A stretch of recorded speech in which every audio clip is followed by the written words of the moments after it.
हाय बेचारी बहू। सरिता की शादी एक अच्छे परिवार में हुई है। उसका पति रोहन उसे बहुत प्यार करता है। घर में उसकी सास शांति और ननद मीनाक्षी भी है, जो सरिता के किसी काम में दखल अंदाजी नहीं करती।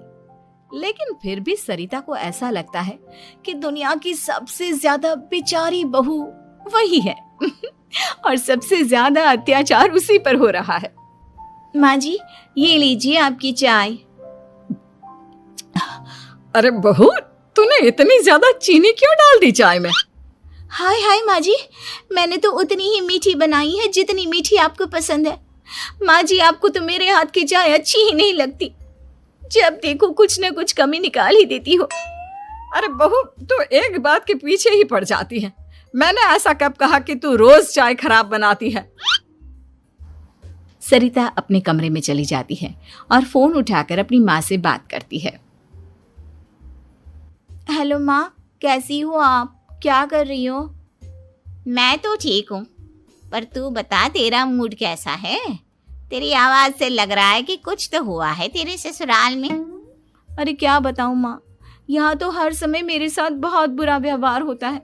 मैंने अपनी सास के लिए इतनी अच्छी चाय बनाई, लेकिन मेरी सास चाय पीते ही मुझे 4 बातें सुना दी।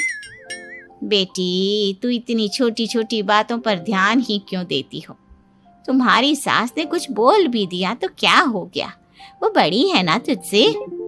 माँ ने इतना समझाया, लेकिन इस बात का सरिता पर कोई असर नहीं हुआ। अपनी बेचारी बहू की छवि वो बदलना ही नहीं चाहती। अगली सुबह सब नाश्ते के टेबल पर बैठकर नाश्ता कर रहे थे, तभी सरिता ने अपने पति से कहा, सुनिए जी, मुझे ना आज बाजार से कुछ सामान लेकर आना है। आज आप ऑफिस से आने के बाद मुझे लेकर चलना ना। भाभी, मुझे भी कुछ किताबें खरीदनी है। आप दोनों जा ही रहे हो तो मेरी किताबें भी ले आना। लो, अभी तो बात ही की है बाजार जाने की, तो एक फरमाइश आ गई। माँ जी, आप भी बता दो कुछ, और हाँ, मोहल्ले वालों से भी बोल दो अगर वो कुछ मंगवाना चाहते हो तो। बेचारी मीनाक्षी अपना सा मुंह लेकर रह गई। ये सब देखकर रोहन से चुप नहीं रह गया और वो गुस्से में बोला, सरिता, क्या हो गया है तुम्हें? मीनाक्षी ने तो सिर्फ किताबों के लिए बोला है। तुम्हें मीनाक्षी से इस तरह से बात नहीं करनी चाहिए। माफी मांगो उससे अभी। क्या? मैं माफी मांगू? दिन भर आपके घर के काम करूं मैं, आपकी और आपके घर वालों की बातें सुनूं मैं, और अब माफी भी मैं मांगू? ऐसा कभी नहीं हो सकता। ये बोलकर सरिता वहां से चली जाती है। एक दिन उनकी पड़ोसन घर आती है। अरे सरिता, क्या कर रही है? और क्या करूंगी भाभी जी, बस घर का काम ही कर रही हूँ। आप बताओ कैसे आना हुआ? अरे मैं तो तुम्हारा हालचाल पूछने आई थी, लेकिन तुम तो बिजी लग रही हो। कोई बात नहीं, मैं बाद में आ जाऊंगी। और क्या करूं भाभी जी, जब से शादी होकर आई हूँ ना, बस काम ही कर रही हूँ। और इस घर में ना कोई मेरी कदर नहीं करता। पति है जो बस घर से ऑफिस, ऑफिस से घर। ननद को तो कॉलेज से फुर्सत नहीं। बची सास तो उनका सारा समय मेरी गलतियां निकालने में लग जाता है। अरे ये क्या कह रही हो सरिता?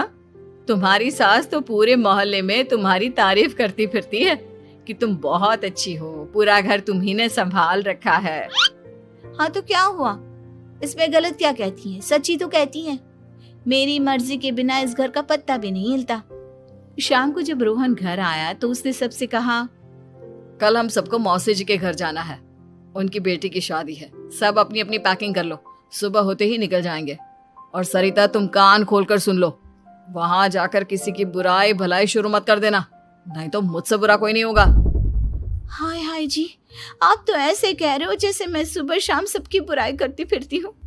आज तक कोई कह नहीं सकता कि मैंने किसी के पीठ पीछे किसी के बारे में कोई बुरी बात बोली हो तो। अरे बस बहू, बात को और ज्यादा आगे मत बढ़ा। हमें सब पता है तू हमारे साथ क्या व्यवहार करती है। ये बात घर तक रखना, शादी में किसी को कुछ मत बोलना, नहीं तो सब कहेंगे कि शांति की बहू कितना बोलती है। हाँ हाँ, सब कुछ तो मैं ही बोलती हूँ ना। आप लोग तो हर समय फूलों की बारिश करते रहते हो मेरे ऊपर। सारी गलती मेरी है जो मैं इस घर में आई। सबका कितना ध्यान रखती हूँ, लेकिन फिर भी मेरी तो आप लोगों की नजर में कोई कदर ही नहीं है। अगली सुबह सब लोग मौसी जी के घर पर चले जाते हैं। वहां पर शादी का माहौल होता है, सब जगह चहल पहल होती है, बहुत सारे मेहमान आए हैं। सरिता को वहां बहुत अच्छा लग रहा है। वो अपने मन में सोचती है, यहाँ कितना अच्छा लग रहा है, कितनी रौनक है। मैं यहाँ किसी से ज्यादा बात नहीं करूंगी। अगर मेरे मुंह से कुछ ऐसा वैसा निकल गया तो रोहन जी तो मुझसे गुस्सा हो जाएंगी। सरिता ये सब सोच ही रही थी कि वहां रोहन की कजिन साक्षी आ गई और सरिता से बोली, आप सरिता भाभी हो ना? जितना आपके बारे में सुना था, आप तो उससे भी ज्यादा सुंदर हो। हाँ वो तो है, मेरी सुंदरता की तारीफ सब करते हैं। मेरे मायके में तो सब यही बोलते हैं कि रोहन जी की किस्मत बहुत अच्छी है जिन्हें मैं मिली। लेकिन आप कौन है? मैंने आपको पहचाना नहीं। मैं रोहन भैया की कजिन हूँ। आपकी शादी पर नहीं आ पाई थी ना, इसलिए आप मुझसे मिली नहीं कभी। शांति मौसी और मीनाक्षी आपकी बहुत तारीफ करते हैं। क्या कहा तुमने? मेरी तारीफ? कभी नहीं। मेरे ससुराल वाले कभी मेरी तारीफ कर ही नहीं सकते। मैं इतनी अच्छी हूँ, मेहनती हूँ, लेकिन उन्हें तो मेरी कदर ही नहीं। सारा दिन घर का काम करती हूँ, फिर भी मेरी सास ना मुझे सुनाती रहती है, और पति भी मेरी सास की साइड लेते हैं। ना कभी बाहर ले जाते हैं, ना कहीं घुमाने। अगर घुमाने के लिए कभी बोल भी देना तो उनकी बहन बीच में आ जाती है। मैं कैसे रह रही हूँ उस घर में, ये मैं ही जानती हूँ। सरिता की ये बातें सुनकर साक्षी को बड़ी हैरानी हुई। अब वो हर किसी के सामने अपनी बढ़ाई और ससुराल वालों की बुराई करने लगी। रोहन और शांति को सरिता पर बहुत गुस्सा आया, लेकिन वो चुप रहे। अगले दिन जब वो अपने घर पर आए, सरिता, तुमने क्यों सबके सामने मेरी इज्जत का तमाशा बनाया? तुमसे बोला था ना कि चुप रहना। अजी ऐसा भी क्या कह दिया मैंने जो इतना भड़क रहे हो? तुम जहां जाती हो अपना रोना शुरू कर देती हो, कभी किसी दूसरे की बात ही नहीं सुनती, बस अपनी कहती रहती हो। तुमने सबके सामने हमारा तमाशा बनाकर रख दिया है। हे भगवान, मुझे अपने पास बुला ले। जिस घर में मेरी कदर ही नहीं, उस घर में मेरा क्या काम? अरे क्या करूंगी मैं यहाँ रहकर? जो भी आता है मुझे सुनाकर चला जाता है।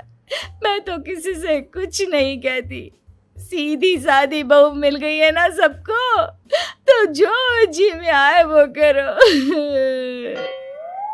सरिता ने अपने आगे किसी को कुछ बोलने ही नहीं दिया, और उस दिन भी उसने सबके सामने खुद को बेचारी बना ही दिया।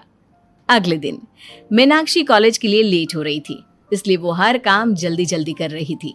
अपना नाश्ता लेने किचन में गई और पतीले में रखे गरम दूध को गिलास में डालने लगी। दूध का पतीला उसके हाथ से छूट गया और गरम गरम दूध उसके हाथ पर गिर गया। ओए माँ, हाय मेरा हाथ, माँ मेरा हाथ जल गया। मीनाक्षी की आवाज सुनकर सरिता दौड़ती हुई आई। ये क्या किया तुमने? तुम्हें नाश्ता चाहिए था तो मुझसे बोल देती, मैं क्या मना कर देती? अब पता नहीं कितने दिन की मुसीबत पाल ली तुमने। सरिता मीनाक्षी को उसके कमरे में ले गई और उसका बहुत ख्याल रखा। उसका इस तरह से ख्याल रखना शांति और रोहन को थोड़ा अजीब लगा। माँ, सरिता के दिमाग का भी कुछ पता नहीं। कल शादी में सबको इतना कुछ बोल कर आई है हमारे बारे में, और अब मीनाक्षी की कितनी अच्छी देखभाल कर रही है। ये ऐसा क्यों करती है?